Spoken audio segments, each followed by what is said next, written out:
Hi guys, it's Blackie. Okay, wanted to share something with you. A week or so ago, I was at a gun show. And as I'm walking around looking at all the stuff for sale, I happened to find this one table where someone was selling things from an estate sale.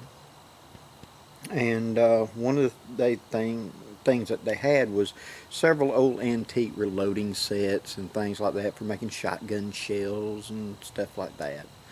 And one of the things that caught my eye was this little device. Now, if you don't know what this is a bullet mold, commonly called a bag mold, from the time period of back in the days of flintlocks and stuff like that. And it's simply a little scissor mold, and if you'll look right there in the center, there's a hole, and then when you open it up, you'll see that there's a cavity inside that's a certain size. This one happens to be 320, so it's a 32 caliber rifle squirrel gun mold.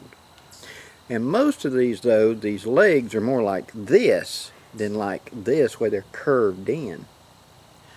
I got to looking at that, and I picked it up and I got to running my finger over it, and I could feel a couple little things put into this. And when you look at this, you think, well, it's bullet mold. Okay, yeah, that does.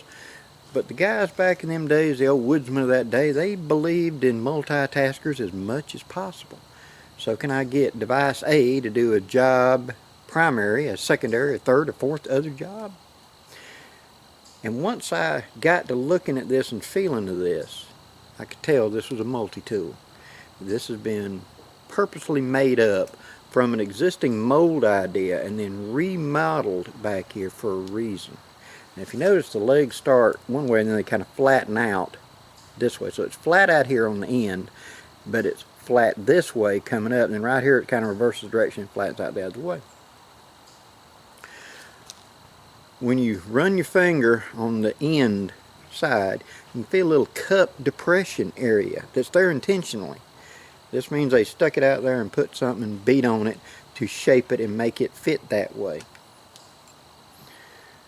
And whenever I looked at that, I knew what that was.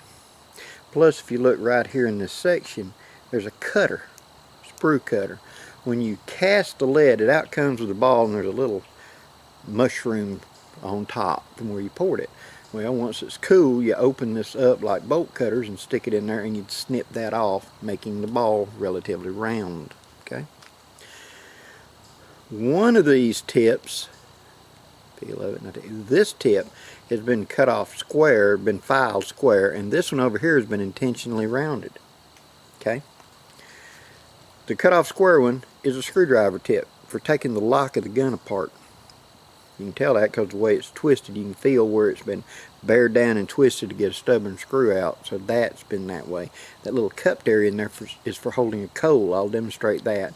And then this other one has been made round to be a scraping tool for the pipe bowl of a smoking pipe, and also for cleaning out the pan of a flintlock, where it'll get carbon and crud in there, and so you can bear down and get that out of there.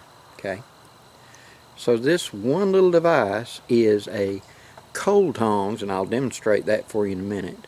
It is a bullet mold. It is a cutter. This can also be opened up like that, and the ramrod of a little squirrel gun can be put in there, and you kind of squeeze it a little bit and bite on it like a T-handle to pull a stuck ramrod out. So it's a ramrod puller. It has a turn screw, which we'd say screwdriver, turn screw, and it has a scraper, and it's a set of tongs. Now the tongs worked like this. When you went into a tavern or something like that and you wanted a smoking pipe, they quite often had pipes for you to borrow, basically. And so for a relatively extremely cheap price, the young lady or whatever, the bartender, would bring you a pipe pre-packed, and these are ceramic pipes, long stems usually, pre-packed with powder, a little saucer of sand, and in the edge of it would be a stack of coals, hot coals out of the fire. You would then take this or something similar for it. Now let me demonstrate how this works. You would have a coal. you would take this and you'd take your finger and you'd come down here between it. See how that does? Now you come down here, when you go on either side of it like that, you just take your finger out and pick it up. And that's how you would hold that hot coal on the end of your pipe to light your pipe. And then you'd set it back down, you separate it, and it comes back apart. But let me demonstrate that for you again. You have a hot coal. Take this in your hand like that. You take your finger and go between it. You go on either side of that hot coal and you pull your finger out. And it's a pair of tongs to pick it up with. You can then hold that red hot coal and hold it to light your pipe. You could also hold a hot coal onto a piece of wood and blow to make a spoon, burning it out. You could pick up and hold a hot coal in place where you want it and blow. So that's a multi-tool. For $10 I picked up a bullet mold, a sprue cutter, a ramrod puller, a bowl scraper, a screwdriver, and a pair of tongs. 1700's multi-tool right there. Just wanted to share that with you guys.